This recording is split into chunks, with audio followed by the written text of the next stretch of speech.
I have a MacBook Pro late 2016 model, so this was the first one with the touch bar, and I'm running into two very annoying issues. First, this MacBook Pro sometimes cannot resume from screen sleep, and I have to force it to shut down and reboot. It can happen once per week, sometimes it's once per day. If I'm not lucky, it happens 3 times on the same day. The second issue is related to wireless. When some device is connected, it can be a SanDisk flash drive or an external Samsung SSD.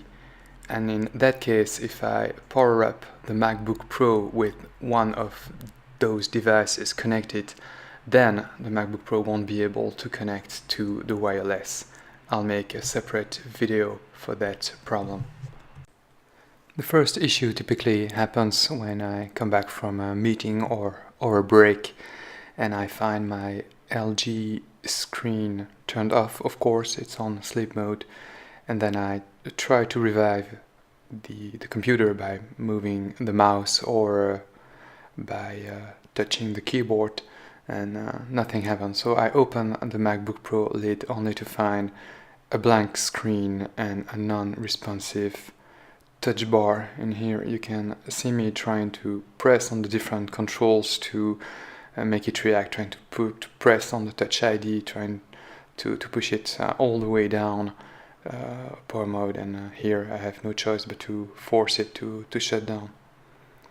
I've also tried to unplug the USB-C cable and to replug it, give it some time to try to figure out what's going on, but this never helps.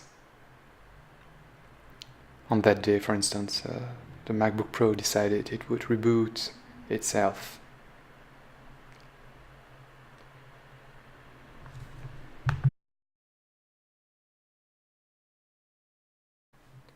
Those touch bar or sleep resume issues happened mostly when I was connected to an external 4K LG screen, but it's probably because this is my typical setup in the office, and that's how I work most of the time on my MacBook Pro. But actually it also happens when I'm not in the office, and at home I'm not connected to any external device.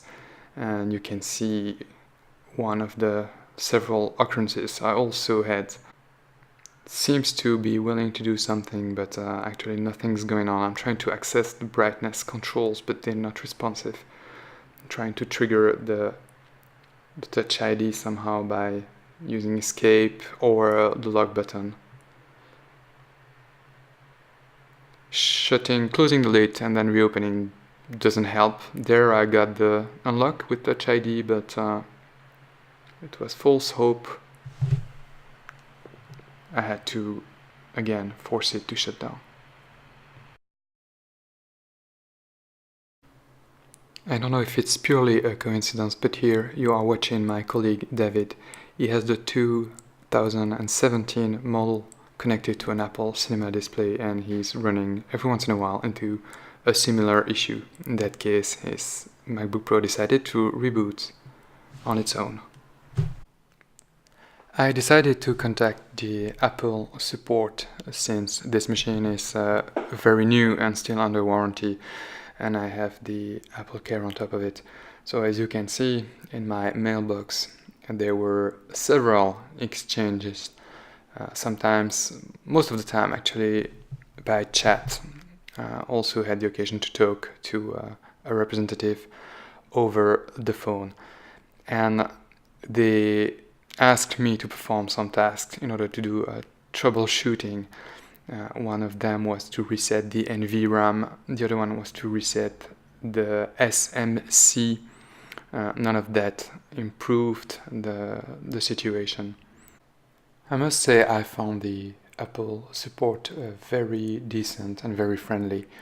For instance, I didn't have to re-explain from scratch every time I would contact them.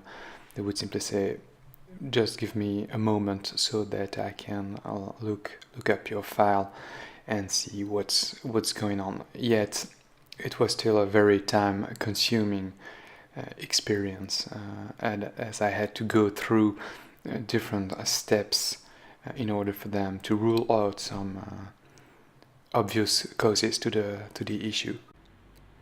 Then the last step before going to the shop for a repair was to reinstall the operating system.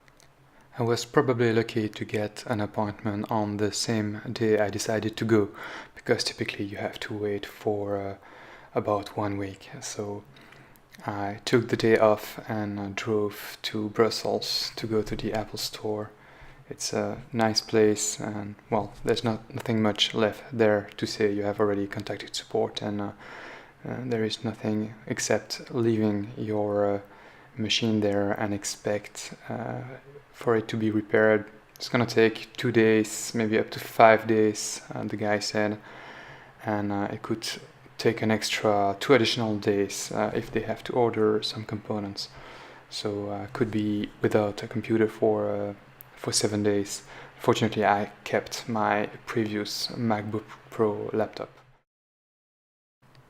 The repair estimate, if it was not under warranty, would be 712 euros. Fortunately, I won't have to pay that, and hopefully it will be fixed in a few days.